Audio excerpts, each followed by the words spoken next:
সবাইকে শিব পুজোর শুভ কামনা জানিয়ে আজকের ভিডিওটা শুরু করছি। আমরা শিব পুজোর আগের দিন কিন্তু সংযম করি, তাই সংযমে কী খেয়েছে সেটাই আমরা ফার্স্টে দেখালাম।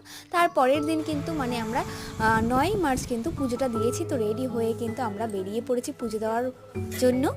দেন মন্দিরে এসে দেখি কোনোই পুরোহিত নেই, তাই আমরা ভাবলাম যে নিজেরা নিজে মন ভক্তি করে পুজো দিই। তো আমরা আমাদের মতন যা পেরেছি ভোলেনাথকে তাইভাবেই পুজো দিয়েছি।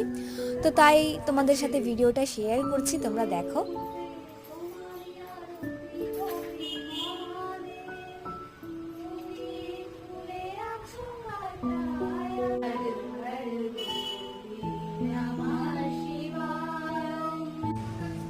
আমাদের কেমন লাগছে অবশ্যই কমেন্ট করে কিন্তু জানিও।